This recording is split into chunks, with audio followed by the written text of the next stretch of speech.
Yeah, we're gonna get to like that. Yeah, that post where she's praising Jordan Peterson.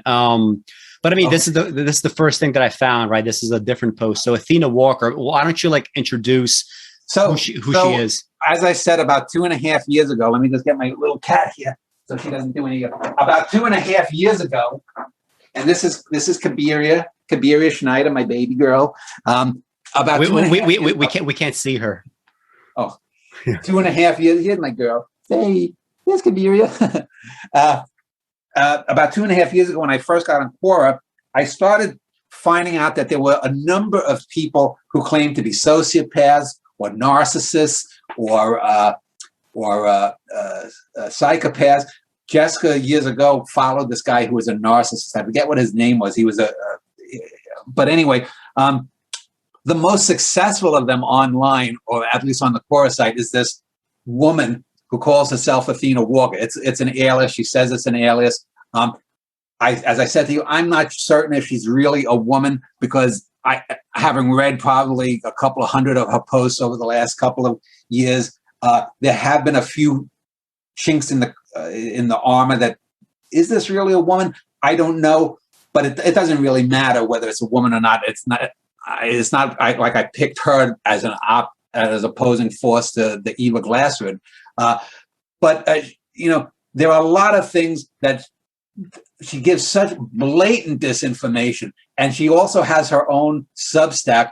And I should say, when I first had the idea, and we won't name the name of the person, a person that I had interviewed, I showed you this person had a YouTube channel where they were doing they had a piece against someone they were once involved with, where they went crazy on them. And that reminded me of Peterson and Langan, and that was the reason that we did this whole thing on Sciolism. But anyway, this Athena Walker claims that she, and I'll say she because that's the identity she's using, she claims that she is what term does she use? But that she's a certified psychopath, basically, that has been through a battery of tests, through a battery of doctors over the years, sometime in the past, and that she is a psychopath. And she is trying to normalize psychopathy as though it doesn't actually mean that someone who's diagnosed as a psychopath has antisocial tendencies. Now, there's a number of things that she claims, and I'll just list 4 or 5 of them that she claims over and over and over again. And she has developed a following well beyond that of this Eva Glassford. I guess if you went to their pages, I would guess she has probably 10 to 50 times as many followers. 66 million content views. Okay, so yeah, and that's published writer, published writer, Huffington Post, Medical Daily, HuffPost, UK, yeah. And so anyway, so one of the things that she'll claim is that a psychopath is just a different type of way to approach the world. She uses the term neurotypical to describe non-psychopaths, or I guess I've heard the term for autistic people, that they're neurologically divergent. So she's trying to put psychopathy in the same spectrum as some of these lesser things. And yet she will act as if the only way to determine a psychopath is if they lack oxytocin in the brain and can't process. Yeah. She said that her exact quote was something like, "Us psychopaths do not process oxytocin," which is like it's bullshit to begin with. That's not even true, right? There's no way that you don't have oxytocin in your body. There's probably some condition like that, but right. But the point is, she is going against 90+% of established ideas about this, and I think there's a lot of things wrong with the medical taking of this comments on this. But what she's saying is just absolute bullshit in a couple ways. So, for example, there are I'd say probably 50 to 60% of psychiatrists and psychologists would say that psychopathy doesn't exist. There are people that lump that with sociopathy and some forms of narcissism under APD, or antisocial.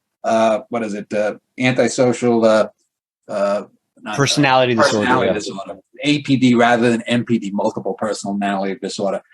Some look at it as a spectrum. They'll look at narcissism as the gateway to sociopathy, which is your boss who's an asshole who rags on his employees, and then psychopathy being the Ted Bundys, the John Gottis, the Adolf Hitlers, the people who act, do the real violent crimes. So that's one thing that she tries to do that. There are also psychologists who will make a distinction. And again, this may be only 10 or 15 that say sociopaths are made by nurture and society, where psychopaths are born. Again, this is neither here nor there with her, but it shows that the definitions of sociopath or psychopaths are often different.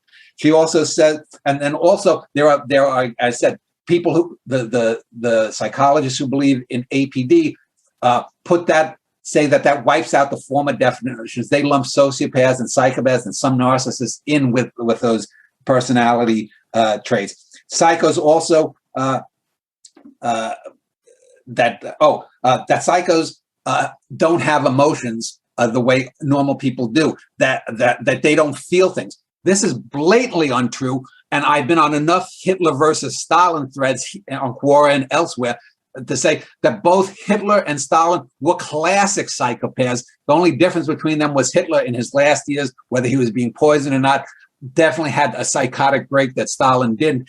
And for example, Richard Kuklinski, the Iceman, and I've written about him in a couple of my novels. Richard Kuklinski, a guy who is known to have killed at least a few dozen, claims to have killed a few hundred people, was both a hitman for the mafia, 100% he's been guilty of mass murder, and also claimed to have killed people for his own psychological needs, whether it was sexual sadism or not.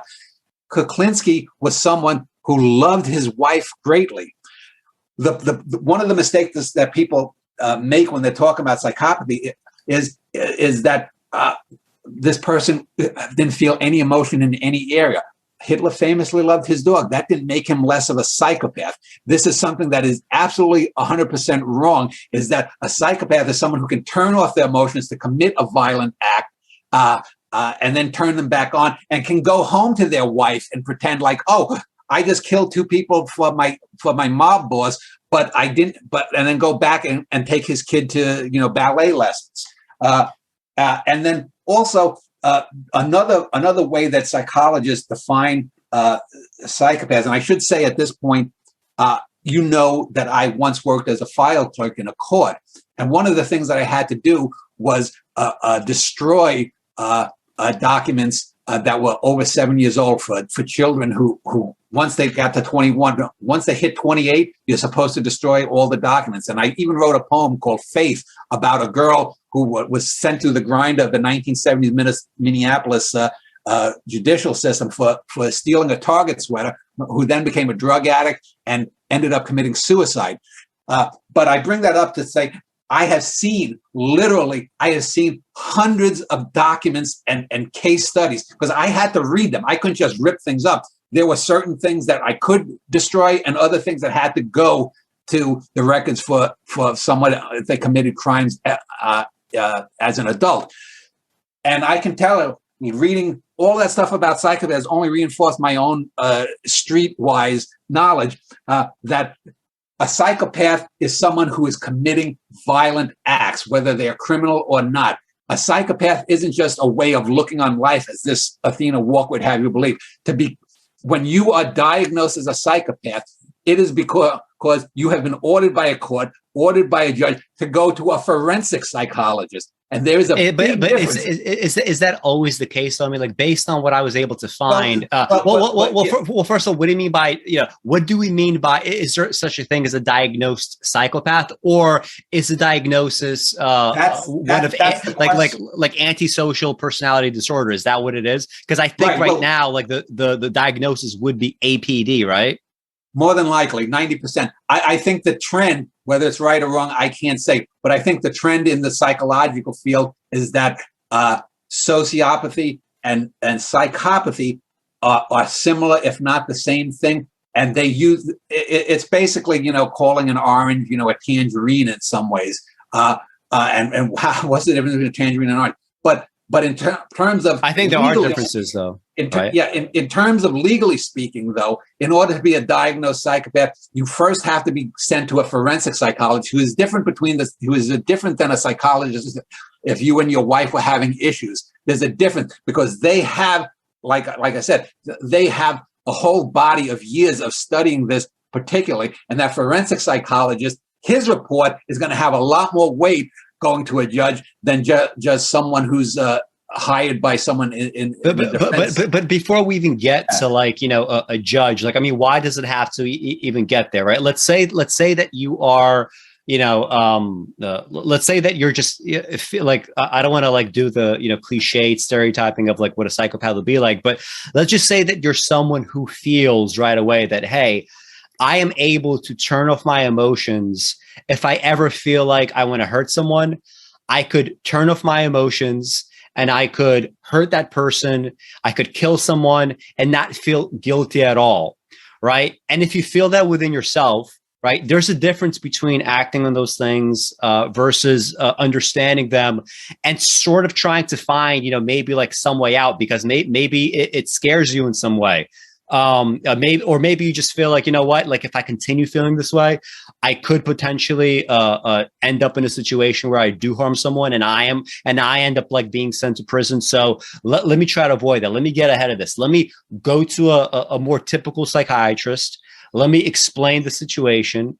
Let me say that, you know, I am non-offending. I've never murdered anyone, but I can see myself easily doing so and not feeling anything about it. So let's find a way to resolve these issues within me. Like, I get the feeling that, at least, you know, I'm not sure what the percentage would be, but I'm sure some fraction of psychopaths would be in this latter category of non-offending, in the same way that you have plenty of pedophiles who have, you know, those feelings of pedophilia, but they don't actually go out and abuse kids because, you know, they recognize it's wrong. But, you know, but her claim is that she went through a study, a battery of doctors diagnosed her or whatnot. When there is a court, you have to be a court, a judge, a magistrate, whatever you want to call it, has to, at least in the places I've lived, has to order someone in to see a forensic psychologist.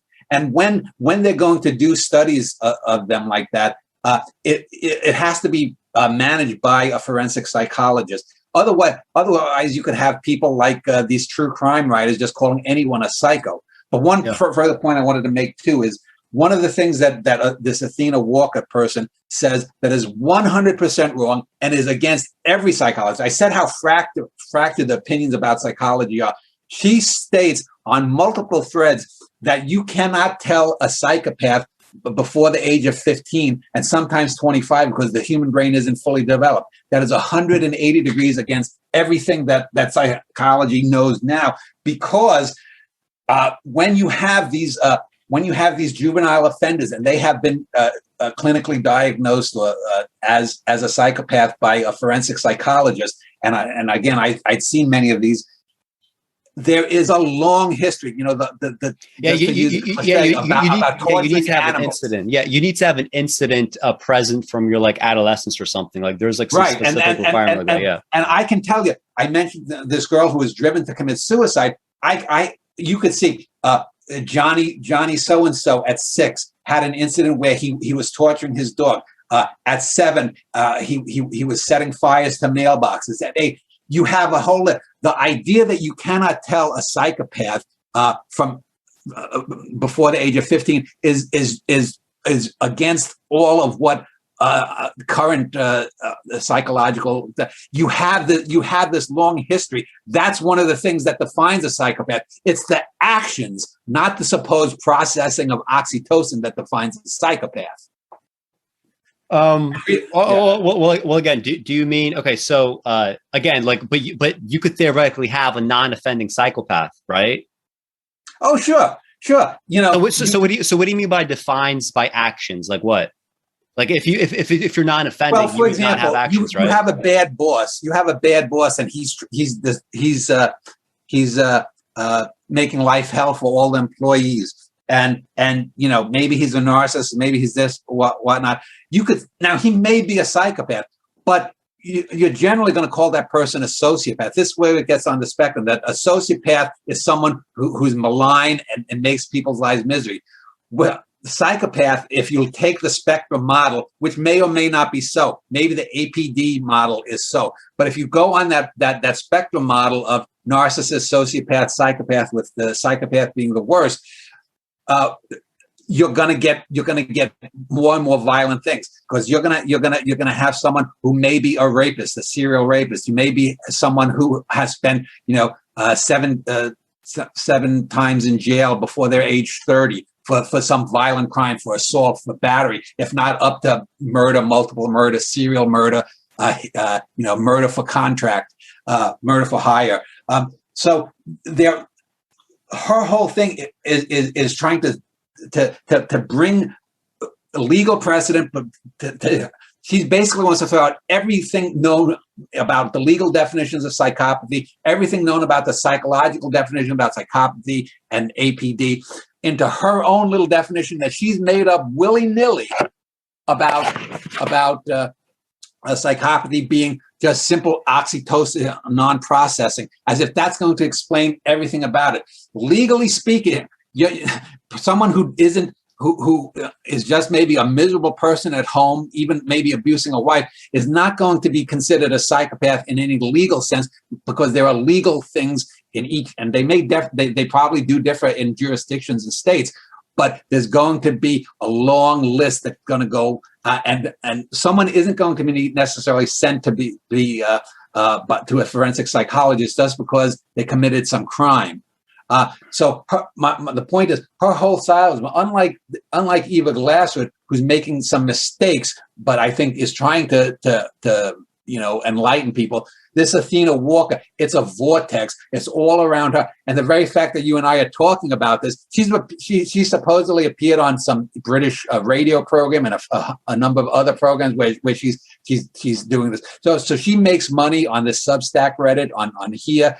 A lot of her posts are now behind paywalls. I don't know if she has monetized them or because she's popular, maybe Quora has monetized them, but she is definitely, there is a definite motive for her sciolism, aside from, say, just honestly being wrong, like Eva Glasswood might have been on a few accounts. Yeah, I was looking at some of these threads that she's in, and one thing that, well, first of all, to the extent that she says stuff like, we psychopaths, do not process emotions at all, right? Yeah. Which she makes those kinds of exaggerations. And she makes definitions up willy-nilly that are not scientific. But like first of all, like when you read her threads, she clearly has a huge level of narcissism, like wanting to like appear a certain way. So she has a lot of like very classically sort of simian self-puffery, which, it is very like emotionally driven, right? So there is like some of that going on. Like, okay, so like first of all, like in this question that she's asked, what makes gaslighting a weak manipulation? And like one of the interesting like subjects here is how so many of the questions that she answers are just like dumb, like totally dumb fucking questions. Like, who are these people? Like, who's asking a question like, what makes gaslighting a weak manipulation? A lot of people on Quora, they ask the dumbest shit. Well, I wouldn't be surprised also if she has like a sock puppet account and she asks this like dumbass question and then starts answering it under her own account. And then like under her like bio, this is the bio that she has. Psychopathy is present from the first breath one takes to the last. Like, yes, because against what she says about you can't diagnose psychopathy. So even there, you're seeing right there, and I've seen that before. Are you born as a psychopath or not? Like I said, how would you even answer that question? How would even someone begin to answer such a question? But she's not even. That's the point. Is she's not even goddamn consistent. You can find threads of hers where she is saying that before the age of 15, a few teenagers have said, "Am I Athena? Am I a psychopath?" And she says, before the age of 15, you can't be diagnosed as a psychopath because your brain isn't functioning. It's only and yet right here she's saying she's at odds with herself. Yeah, and like notice how she's like you know, you mentioned the Substack. She clearly knows she has an audience and she tries to play up to it. She knows there's plenty of people that are like, for whatever reason, fascinated by these kinds of personalities. So in answering this question, she's like, gaslighting is an irritating subject for me because it is all too frequently associated with psychopathy, right? Which to her is like her identity. So like, don't fucking encroach on my territory. I find it weak technique because it's lazy. This is exactly what an audience, like a person in the audience would want to hear. She's playing up to this. Gaslighting is too easily seen through. It is boring and there's little payoff from it for us. Right. Like, I just like, it's just, you know, it's very like, I don't want to say it's creepy because it's not, it doesn't sound like something like a psychopath would write. It sounds very much like someone who is playing the part of a psychopath would write for the sake of some sort of financial gain. Right. It is emotional manipulation and a crude one at that. Like she's trying to make herself into like a fucking artist. Right. There's an artfulness to her style of psychopathy, whereas these generic ass gaslighters, they're only weak manipulators. Right. And she does take pride in being a top-notch psychopath. Now, I would say when she uses terms, and she used the terms like a diagnosed psychopath, and a couple of other terms, which are legal terms, which I don't think she realizes are legal. I can't, off the top of my head, I can't think of them. But that would say to me that she has committed a crime. Yet she claims she's never committed crimes. So there's always this thing. The things that she says, whether she recognizes them or not, are often at odds with themselves. And there again is that cognitive dissonance that Peterson has. And like I said, she loves Jordan Peterson. Yeah. And you know, it's also interesting because like she sort of like starts this out by saying things that people that are like really into these kinds of personalities that want to like, you know, read more and more of what they have to say. You know, she's playing up to them with these kinds of comments. Like, I find it weak technique because it's lazy. There's a little payoff from it for us, so on and so forth.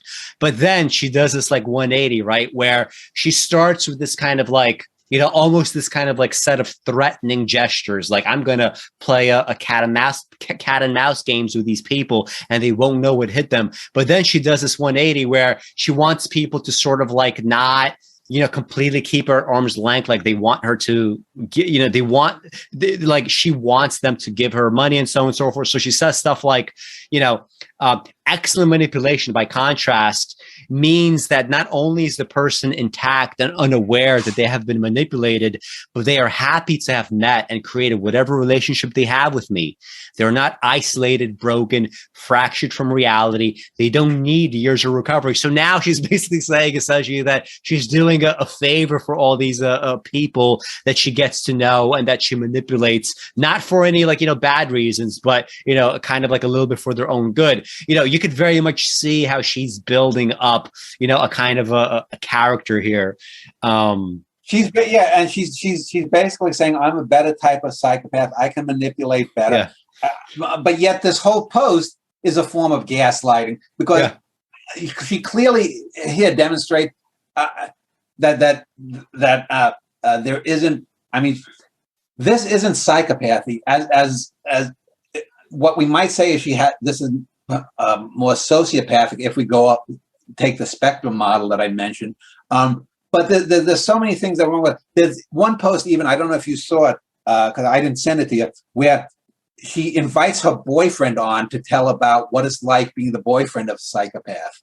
And the boyfriend, I think, if I remember, because there are some other sociopaths out there who claim to have other sociopaths as lovers or whatnot. I don't think she claimed that her boyfriend was a sociopath or a psychopath, but he basically, again, he tries to normalize it. And the fact that a psycho's boyfriend is coming on to answer these questions, I think he might have even been interviewed by that the British guy on a British blog. It's trying to say that she wants to have the sexiness of being a psychopath, but none of the negative stuff. Yeah, exactly. That is legally a part of the definition of psychopathy. And like I said, you have that APD spectrum. That's not a legal thing. there's a difference between the legal definition or being legally said you can't stand trial because or something you're psychotic or you are a psychopath, or that there's a difference between having a forensic psychologist appointed by the court declaring you such and having someone like her claim that she is such. Yeah, like at the end, like different. At the end, gaslighting is the hack job of manipulation. As real skill in the matter is like an incision by a cosmetic surgeon. It is direct and effective. It leaves little to no scar, and the person, so long as you're good at what you do, is grateful that you cut them. They even pay you for the privilege. Like, is she talking about her Substack? Anyway. Yeah, and then she even has a thread, that one I sent you, I don't think you have it, from something called Medicine Net. What is the difference between a psychopath and a sociopath? So one of the things she has done too is she goes, there's like WebMD, and there's these sites that will be, where healthwise.org or something. And what they are is basically blogs that are dedicated to mental health or something. So she has gotten, for some reason, I guess because Quora or these other places gives her some kind of credibility, that now she's branched out from these sites to some medical sites, writing as if she knows what the fuck she is talking about, where she's even farther detached from reality than Eva Glasswood was about race. Yeah. You mentioned the Jordan Peterson thing, like, so like, here's her like statement. So I don't know what video they're referring to. When I clicked on the video, like it didn't exist. So the question is, what's a psychopath's reaction to Jordan Peterson's comments on psychopathy? And here's the thing. Here's one. She answered, I'd say probably more than 50% of her questions. What's a psychopath's reaction to Donald Duck? Yeah. What's a psychopath's reaction to phlebitis? Yeah. So she's answering this question about Peterson, right? So this is going to be, and she veers off in so many fucking places that she has no business being in, right? That she's doing again only because she has an audience. And here she talks to the guy Hare. Hare is the guy who I think first standardized in the 80s the APD kind of thing. And I think that's the name of the guy. When she talks about Hare, she's talking about the guy who first standardized, I think, the spectrum that I mentioned: narcissist, sociopath, psychopath. But anyway, go ahead. So anyway, she says it's going to be a long answer. There's no way to cover anything Peterson lectures on in brief notes and do it justice. So go on and do what you need to do. I'll wait. Okay. Similarly to how I think of most things Professor Peterson has to say, it's freaking brilliant. So Peterson is approaching psychopathy in this talk from the clinical point of view, not a neurological one. This makes sense as he is a clinical psychologist. He may well have read the neurology aspects, but he's speaking about the person, not the brain. The clinical presentation of psychopathy is considered to be what Hare demonstrates: criminally minded and antisocial. This is going to be a fair amount of psychopathy literature that Professor Peterson will have dealt with, and he's challenging the construct. Taking psychopathy beyond a clinical construct into the spiritual realm is a complex notion, which is very, very weird thing to even attempt. And while I'm a follower of Peterson's work, I am not familiar enough with his definition of what a soul is. Again, like just bringing in all this stuff that, like, again, no definitions, no even like inkling, like, what do you mean by bringing the clinical construct into a spiritual realm? No, there's just nothing about this at all. It's just kind of given, like, okay, I said it, so it's real. What a soul is made up of can vary based on their understanding and interpretation of religious texts. As this is a biblical lecture, it is something that would need defining in Peterson's terms. I will do my best based on my conjecture. So a psychopath as a soul in the clinical construct would necessitate damnation for the sheer fact of existence. That is something that makes little sense in the idea of the Christian faith. Why create something for the sake of damning them? This argument has been had in the realm of homosexuality as well. Professor Peterson is acknowledging that there is something to the concept of psychopathy, that the personalities he is choosing to address it through seems to be innate, but is lacking in the defining parameters, reasoning for some of the assumptions surrounding it. One such thing is cruelty for the sake of it. My argument on why we're considered cruel, not criminal psychopaths, I'm not trying to give a pass to criminals for their crimes, is communication differences between us and NTs. What is NT? Neurotypical. Neurotypicals. Yeah. So she uses neurotypicals as a pejorative, right? It's bad to be socially adjusted. What neurotypicals need, we do not. We find the requirement of some things ridiculous. Right, yeah, I'm above. She's doing the Langan thing. Yeah, exactly. Right. So it's like the same kind of idea. What what she's doing here too is we do not. She's trying to mitigate her own narcissism by using the collective pronoun. Yeah. We find the requirement of some things ridiculous and respond as such. It hurts feelings. We don't get why. And we're considered cruel. I mean, honestly, like this applies to me as well. I'm sure that you've been accused of similar things. Yeah. I'm definitely not a psychopath, but, I find, lots of things boring. I don't necessarily go out of my way to like see people. Like, I've been accused of being like cold. I don't think I'm cold at all. But there's nothing really special about that though. There's plenty of people that are sort of like that. It's just kind of like it's not. I wouldn't even call it personality aberration. It's just another thing, another difference among many differences between all kinds of personality types. I mean, there's nothing special about this, right? But here's the highfalutin language, and here's this going into the spiritual realm. It hurts feelings. We don't get why we're considered cruel. Personally, I find a lot of the things that people assume about psychopaths to be unbalanced, refusal to reflect on the workings of the neurotypical mind, and scapegoating us as well. But that's another story. I'm not sure if do you want to like just keep reading? There's one point. Oh, go back up again. So remember when we talked and Langan was trying to make this metaphysical hoodoo nonsense about evil and evil being something out there. Well, she's doing a very similar thing here when she goes, go bring it up a little again, back to cruelty. Go bring that up. The cruelty is. So here, when she says here, so back to cruel, why decide the arguments? Okay, so here, he's right to question it. The conclusion that we are cruel for the sake of malevolence is ridiculous. The sake of malevolence, as if malevolence is not something within her, as if it's some kind of force out of us there. She's actually a little bit better than Langan in terms of, because, I'll give her due. She's a better writer than Christopher Langan. Not that she's a great writer by any means, but she's more coherent. Here, malevolence is something outside there. Cruel for the sake of malevolence, not that the malevolence would reside within. Now, someone who is claiming to be a psychopath would not distance themselves that way. So here we have by making malevolence some kind of outside thing, some avatar for what's supposedly in her as a psychopath. She's putting distance between herself and it. And someone who's I've mentioned a number of sites. I told you about the serial killer who, or the pedophile who I believe was a serial killer. I had to testify, and his brother was a cop, got him off with just a psychologist note. Someone like him, or someone like some of these other people I knew, my old gang member pal Paco.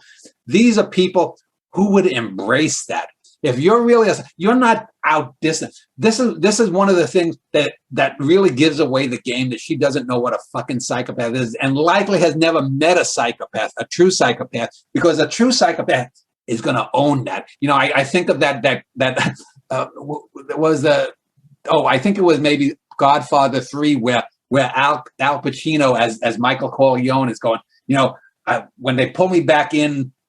That's when I got out, and he said, he does something like, I think it's Al Pacino. He goes, power. I want the power.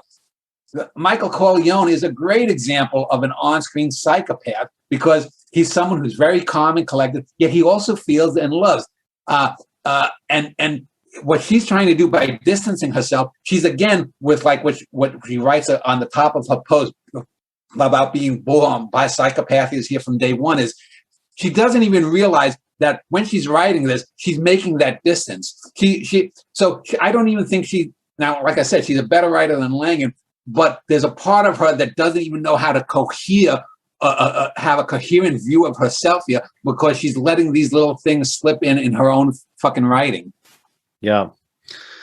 Yeah, I mean, this is an interesting kind of like the personality to know that it exists, right? But and also like again like playing to this crowd that is just always going to be unaware because again they're taken by the charisma like as most people are, right? This is no different in some fundamental senses compared to like what Peterson does, right? Yeah, and many of the things that she ascribes to being a psychopath are things that have nothing to do with psychopath.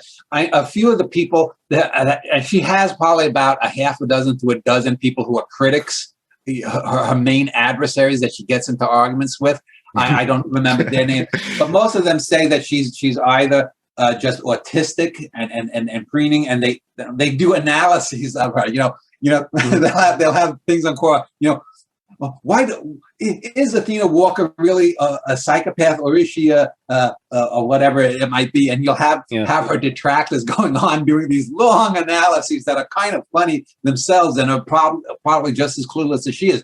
But the main point that I made you aware of her is in contrast to Eva Glazard. Whatever you want to say about Eva Glazard, and she is certainly a child of privilege by her own admission.